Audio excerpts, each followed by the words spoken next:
Ready? Good afternoon. It is a great honor to have with us today Governor Jay Nixon. Governor Nixon is currently serving his second term and has been a tremendous advocate for public education. He continues to make a strong public education system one of his chief priorities. Just recently, Governor Nixon issued a proclamation declaring this week Safe Schools and Community Week, an observance sponsored by the Missouri Local Leaders Partnership comprised of MSBA, Missouri Municipal League, and Missouri Association of Counties. Thank you, Governor, for this proclamation. It's an indication of your strong commitment to helping keep our students and our communities safe. Governor, as you near the end of your 2 terms, we want to publicly thank you for your unwavering commitment to public education in our state. You are a true champion for the public education in our state, and we sincerely appreciate your willingness to stand up for Missouri's public schools. Please join me to welcome our 55th Governor, Jay Nixon.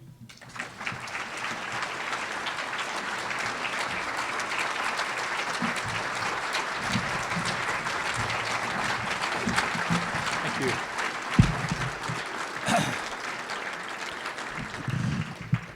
Thank you, Mona, and thanks to everybody that's here today.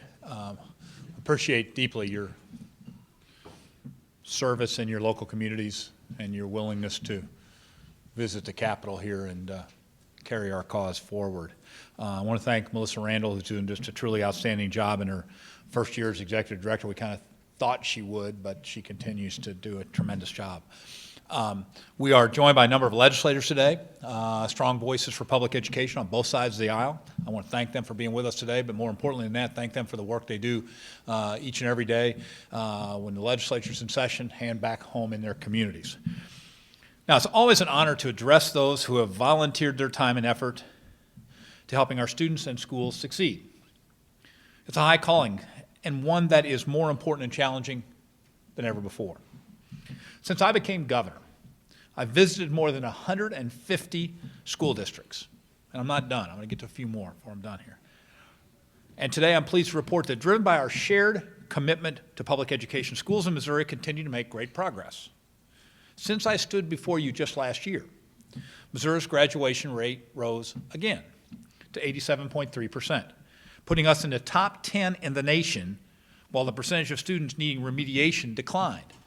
That means not only are more kids graduating, the ones that are there are learning more, and quite frankly, as they head on to community college or four-year schools, that remediation number going down, which was a significant and continues to be a significant problem we need to work on. Since last year, we established a historic partnership among St. Louis area schools to help improve the academic performance and financial stability of struggling schools in Normandy and Riverview Gardens, and I thank the folks in this room who are contributing to that worthy effort. It should also be noting that the most improved school district in the state of Missouri last year on the MSIP numbers, Riverview Gardens. Scott and the team and the folks that are working there are doing an outstanding job in challenging situations to continue to move forward. So also note, since I was with you last year, 5 provisionally accredited school districts, Caruthersville, Gilliam C4, Jennings, Malta Bend R5, and Spickard R2 became fully accredited, okay? That's good.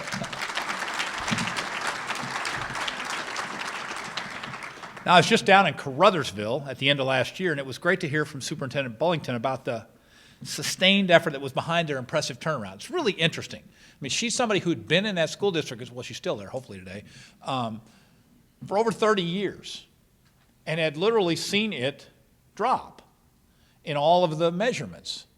And then she and her management team and board members went to some training where they figured out some metrics that they could manage by.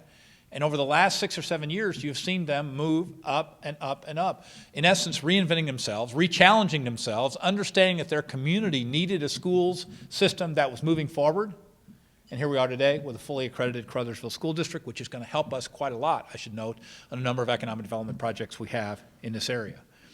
One of the strategies they're using in Caruthersville is a program called Jobs for Americans Graduates, which we've now expanded to 16 school districts. This is a proven model for helping at-risk students stay in school and on a path to a career or post-secondary degree.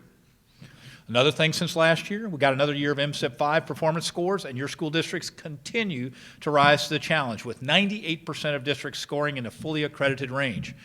Now, it is worth noting on that number there that there were a whole lot that said the new state standards were too tough, they were too high. But I knew if we raised our expectations, our students, with the help of our dedicated folks in this room, would rise to meet them. No gimmicks or voucher schemes, just great teachers, the right tools, strong communities, and a shared commitment to excellence. Now, to build on this progress, my budget for fiscal year 2017 ensures that education remains a top priority, with an increase of $150 million record funding for our local public schools. That includes funding for the foundation formula, special education, transportation, and struggling school districts.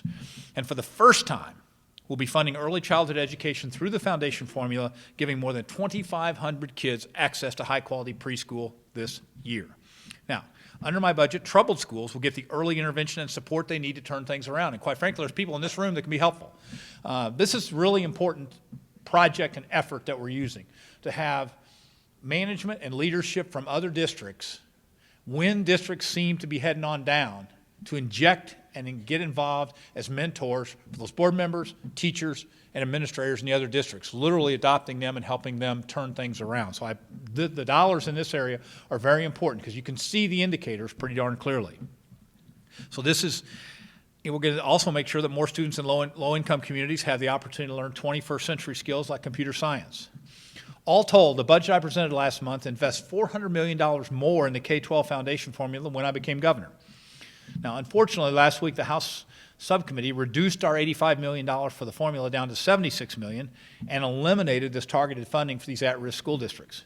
Now, it's still early in the budget process, so now is the time to make your voices heard about how important these investments to our classroom and kids are to the economic future of our state. Now, one other thing you're going to be hearing a little bit more from me over the next 6 months is childhood hunger. It's hard for kids to learn if they haven't had enough to eat. But right now, 1 in 5 Missouri children doesn't have reliable access to nutritious foods. This is a solvable problem, and one that I know many of your districts are tackling head on. Quite frankly, our numbers are not bad, but that doesn't mean there aren't hungry kids. It's a little like the old line of John Maynard Keynes, who said, the famous economist said, when the unemployment rate is 1%, that means that in 1% of the households, the unemployment rate is 100%. You know, it's kind of the way I look at jobs. If there's an unemployment rate, if somebody's not working or doesn't have the job they want, then as governor, you're working to get it done. Same way you have kids. So if there's kids that are hungry out there, it's not the fact that we do a really good job with most of them, it's the ones that are left. Sometimes the hardest case is to get that food to them. So we're working with a national nonprofit called Share Our Strength to develop a plan for combating childhood hunger. We'll be working with you all here over the coming weeks and months to make sure that every kid gets those federal dollar nutrition money. It's not your money, it's federal money. So it's just accessing the federal programs that exist right now. And as we work together to help all children succeed, we also need to be aware of the continued threats from special interests and ideologues here in Jeff City and, quite frankly, all across our state. Once again last year, they sent a voucher scheme to my desk, disguised as a transfer fix. I vetoed that bill, and I thank you for your strong and vocal support. You stood on principle. Yeah, we stood on principle, okay?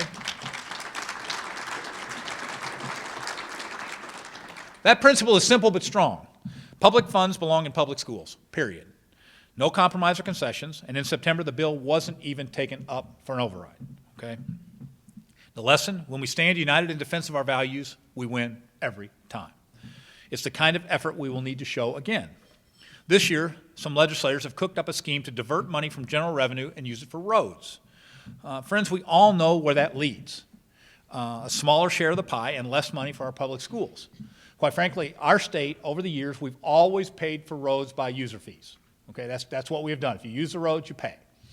To switch that now and throw into general revenue the efforts to strip that away from other necessary things is not the right way. Taking money that should be used for public education, mental health, and public safety and using it to patch potholes is a dramatic departure from how we funded roads in the past, and quite simply, in my opinion, is just plain wrong. Legislators need to know this concept is a non-starter, okay? This is one that it would get started with an amount of money that wasn't that big, you know? But like the voucher stuff, it's not about how much money. It's about there's lines you can't cross. If you cross those lines, then you can look forward in history and see where those mistakes yield. And what they yield is situations you're seeing in other places where public education is not getting increases, where public education is not getting its share of the pie, and you're instead having to compete with a whole new group of folks for those scarce resources. Now, I'm also concerned about the future impact of the tax cuts contained in Senate Bill 509. You'll remember I vetoed that bill and fought hard to sustain it, but it was overridden by one vote, so it's the law of the land. That's the way it goes in this world. Now that we're tallying the costs, which will kick in this coming year and rise to nearly $200 million by 2018 and more than $500 million by 2021. And these are conservative estimates. I think we've seen what's happened to our West after Kansas passed a similar bill. When they cut taxes for LLCs, sure enough, more and more companies started organizing themselves as LLCs and not creating jobs, just turning their tax return in with 3 different letters on it and getting a tax break. And that's exactly the tax break, half as big, but passed here. And what you've seen in Kansas is, as people have driven their returns and their income towards that tax break, which doesn't require a single job to be created before you give away tax dollars, doesn't require a single service to be done for those tax dollars. What we've seen in Kansas is that all of the estimates they had at the beginning of that have been exploded on the large side, and they're having and continue to have significant challenges. Ours is about half as big, and we're twice as big a state, and we're Missouri, not Kansas, so we have advantages.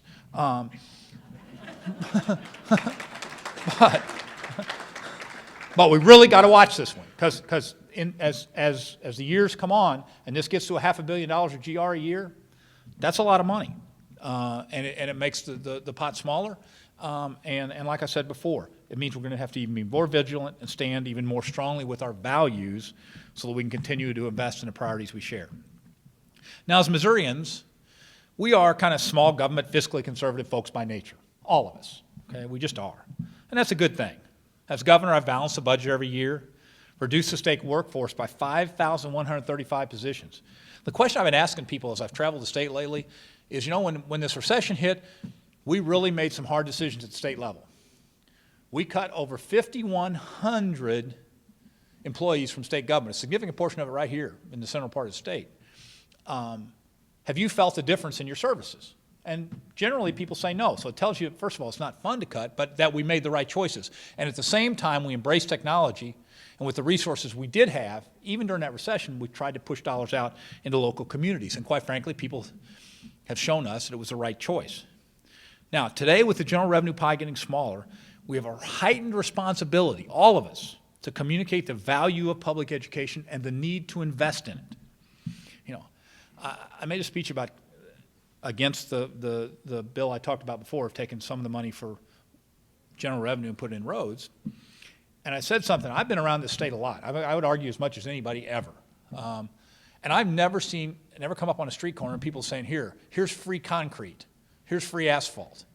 The same way as none of you on your school boards have people volunteer to teach at your school for nothing. Or the electric company doesn't show up, the utility, and say, look, we really like education, we're not going to send you a utility bill this year, okay? That's just not the way it works. You're in a business too, okay? A business with rising costs and rising expectations of all of us for the product that you're delivering. And it's not free, okay? Cost effectively done, absolutely. We're accountable to the public 100%. But the future belongs to the educated. Okay, the number one economic development tool we've got. I just came back from country of Colombia and Peru. Okay, the primary policy advisor to the Cabinet Secretary of Agriculture for the country of Peru got his master's in agriculture economics at the University of Missouri at Columbia. Okay, so he spoke pretty good English, which helped. The point I make is that education is a worldwide connector for all of us. And in my 7 years as governor, the most significant change that I've seen, if you're looking at changes writ large, is we have moved from local, regional, even national economies into a world economy. I mean, the kids in your kindergarten classes are competing with kids in Beijing and London, okay? They just are. And by the time they get out of college, they better be ready to compete, or we won't be where we are now leading the world. You know that, and I know that. So these are values, and once again, it's not free.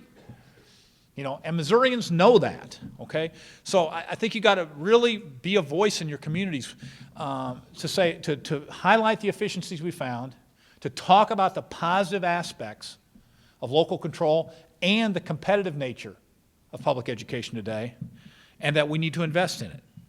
So just like we've drawn a line on vouchers and local control, we need to be just as uncompromising when it comes to policies that would starve our schools of the necessary resources to give all children the opportunity to live up to their God-given potential. And that's especially now when more and more things are just pushed onto the schools to be responsible for doing. I mean, it's just more and more. So I just think it's really important. And that is not a Democratic or Republican value. That's a Missouri value, an American value. That a child of wealth and a child of want enter your classrooms as equals, okay? That every kid in your community, you have an obligation to let them have the tools to live up to their God-given potentials. That, everyone. That it doesn't matter one bit what your parents did or what religion you are or what you look like. The doors of opportunity are open to all. The rich, the poor, the black, the white, the gay, the straight, the new arrivals, and the native sons. Okay? Today, you have my commitment that I'm going to use every one of the 328 days I have left in my term to support your schools, your students, and build a stronger, brighter, more prosperous future for our state. I will tell y'all, I said something a couple of weeks ago, which I'm going to try to live out, that the last 100 days as governor, for me, are going to be as busy as the first 100. Most people say you're on cruise control. My vehicle doesn't have cruise control. I apologize for that. You're going to see us in that last 100 days try to really get out and highlight things where we're making progress and what I call hardwire them for the long-term future. And I could go through some of those examples now, but you have to eat, and I got to go too. But I remember the first 100 days I was governor, and while it's great to get elected governor, and there are interesting parts of it, the first 100 days I was governor was the worst recession that this state has had in my life. And in that first year as governor, 7 out of the 12 months we had to restrict dollars. I mean, I'm not telling anybody here. Some of you remember them. It wasn't fun. And each day, to prepare for the next day, I get a notebook with all of the memos and the briefing stuff in it so that I can study my homework every morning at 5:30, which I try to do, so I can get decent grades as I walk through the day as your governor. But one section of that book was what are called warn notices. And those are the federally required notices if folks are going to lay folks off. And for the first 300 days I was governor, the packet in the back of warn notices every day was like this thick, okay? And now that same packet, that line, is for economic ribbon cuttings and jobs being created and good things happen in our state. And I'm not saying that it was just me that did it. That's not the point. The point is, after you've had that busy a first 100 days of cutting stuff, by the time you get to the back end, if you've managed the economy well and things are growing, you just want to highlight it. Because I'm convinced that the conservative fiscal principles that I laid out, to hold the line on taxes, to pay down debt. When I graduate from governor, we will have less bonded indebtedness as a state than we had the day I was sworn in. Most states extended their debt. You look at Kansas, my good friends in Kansas, I should say, my good friends, my duly respected friends, whatever in Kansas, I don't know if you saw it lately, they took a $400 million interest-only loan, okay? A state, okay? $400 million interest-only that they'll owe $400 million on in 10 years. Not $399 million, $400 million. That's, that is not the way we operated your state. When we saw interest rates as low as they were, we paid down debt. And so as we come out of this, we're in a position that if we can continue to keep this economy moving forward, there are many good years ahead, financially and successfully for this state. And we want to talk about what we did to get there, and we want to also make sure that it's done in a way that lasts for a period of time. So, I want to personally thank each of you again for your commitment and dedication to public education. There's not a single person, I guess other than the staff here, Melissa and her staff, that have to be here. The rest of you could have been somewhere else. You could have not got up at an odd time and driven all the way up here, and you could have not done this. You could have just been an average board member back there somewhere and sat around and been cynical. But instead, you reached out like to be here today. The same way you reached out to put yourself in front of the local electorate and stand to lead for your community. And I just want to tell you thanks. You have answered a call to make our communities and our state stronger and more prosperous for generations to come. And as governor of the state, in as deep a way as I can say it, I want to thank you for the service you've provided and will provide for the future of your communities and our state in this ever-changing world. Thank you, and God bless.